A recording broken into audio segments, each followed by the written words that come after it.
What's going on? This is Alan Brown, aka Bully the Kid, and I am here with a Ibanez EHB1005MS. This bass is pretty different. It's one of the better feeling basses that I've ever put my hands on. It's a little bit quirky. If you're not used to playing a multi-scale and also a headless bass, then it's going to take some time to get to adjusted to it. And I'll get to kind of the quirkiness a little bit later.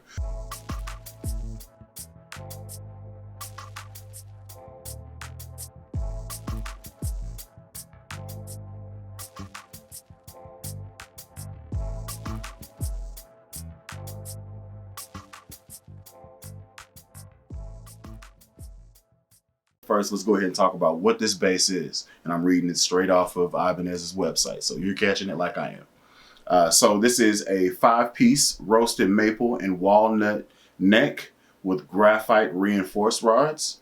The body itself is basswood. The fretboard is roasted bird's eye maple with Abalone offset dot inlays, medium frets, 24 frets in number. String spacing is 18 millimeters per the site, and originally had Bartolini pickups in it. LowendLobster, who actually owns this bass, has since put in an Aguilar soap bars in here. He said it adds a little bit more character, a little bit more definition, giving a little bit more character, you know. And it has the original Bartolini. What am I talking about? It has the Ibanez 3-band EQ with an active and passive switch. In passive mode, the treble is the tone, and you have a volume, a blend, treble, bass, mid, and mid frequency sweep here. I think I hit everything other than the tuning pegs being at the bottom rather than at the traditional top, and that's a little tuner on there that I got clipped on. It was a little weird, me trying to tune it up, and my initial reaction is to be like, okay. It takes some adjustment. So let's talk about what's interesting about this bass. So I will say the longer I play it, the more comfortable it is more naturally there. It makes sense for where all the moving frets are in comparison. It seems like it's all branching off of this position right here. So it kind of goes that way, and then it kind of goes further that way the further you get from this position right here. So wherever your hand is here, this is where the frets are mostly straight up and down, and they go that way, and then they go that way as you play, which kind of makes it a little bit easier, but it makes your hands stretch a little bit more to get the normal chords you would normally do. Speaking of chords, the thing that's a little bit weird is if you're used to playing a standard fretted bass, then your fingers will normally be lined up right over each other if you're doing, say, this shape here. With this bass, you actually have to crank it a little bit more. So it's not really a problem. It's just some adjustment stuff. So I'm going to try to give Thundercat a go, and I'll play it slow, and then you'll kind of get an idea for what I'm talking about. So you got the normal. That's a little weird.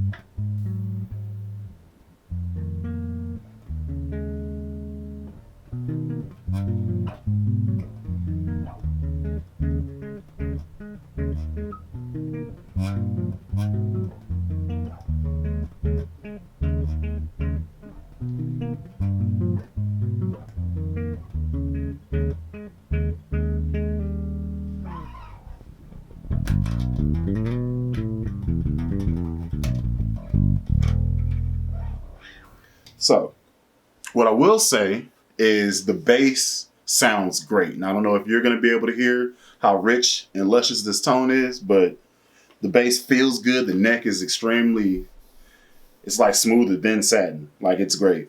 And it's a thin body, very lightweight. It's headless, so there's not much in the means of like dive and such. Like, it's, as long as you balance it, it'll sit there all day long. So it's really nice, pretty well balanced, really easy to move and stuff like that. I've never played with it standing up, but sitting down, it feels exactly like you would think a headless fan fret bass would be. And I can see the attraction in doing that. But let's go ahead and get into the tones because I've been talking forever. So volume up between both pickups, centered on the treble and bass, centered on mid, and the mid frequency is towards the back. And then I'll roll that towards the front and do some stuff.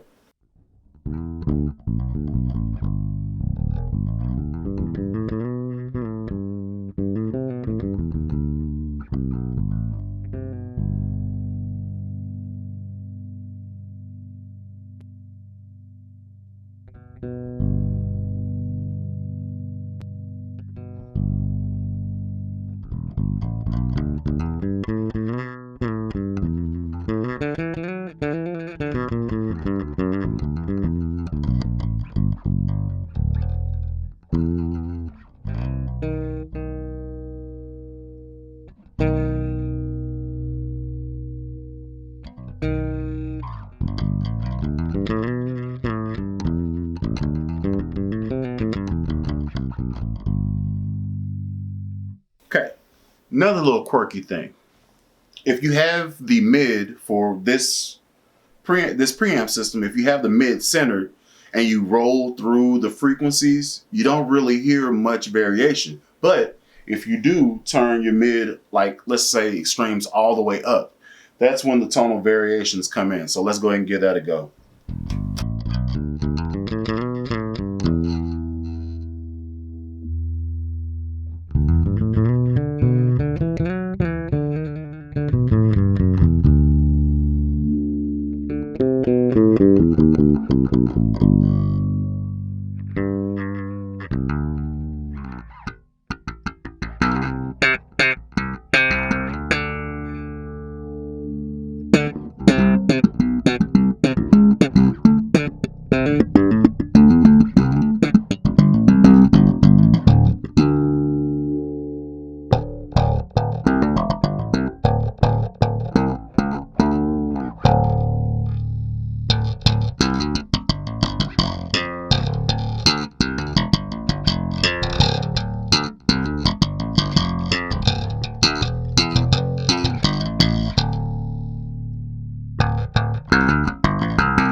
Okay, so that was like 7 different bass guitars with just one little twitch with the mid frequency sweep.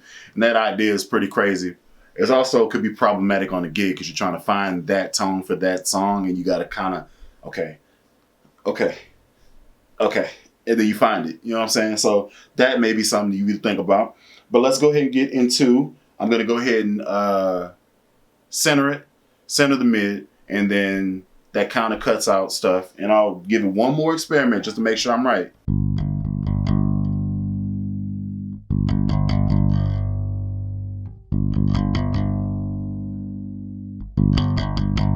Okay, so mid is centered. Let's go ahead and back off treble. Let's back off bass.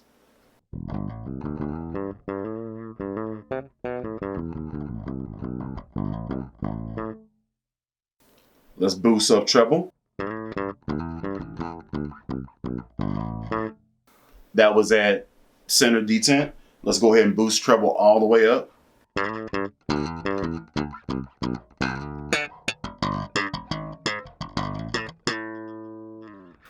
Okay, let's bring treble all the way down. Let's put bass at center detent.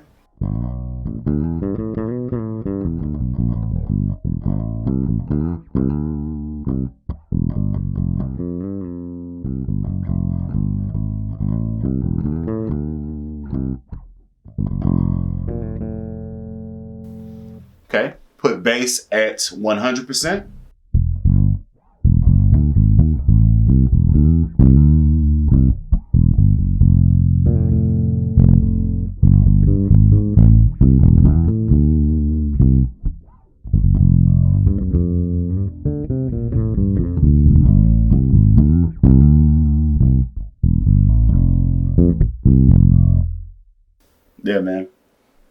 Yeah. Okay, so let's go bass all the way up, treble all the way up, mid in the center.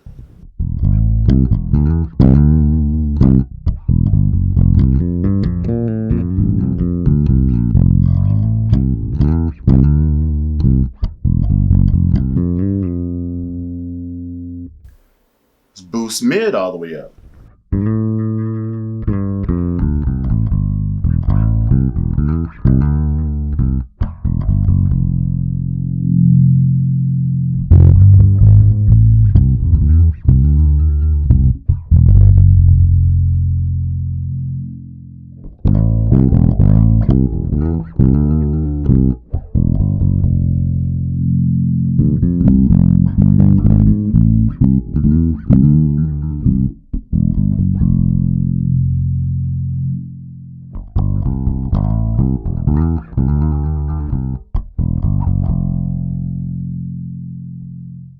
Okay, now let's go ahead and mess with the pickup. So I'm gonna put everything back in the center. Everything back in the center. All right, and let's go to the back pickup.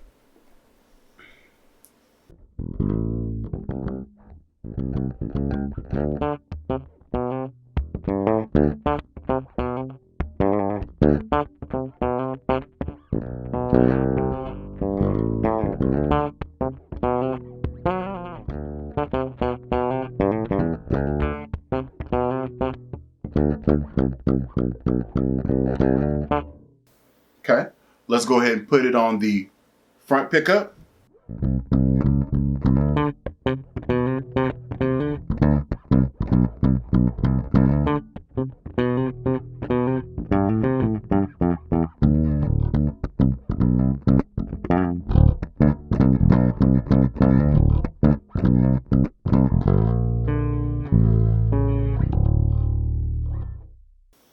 So yeah,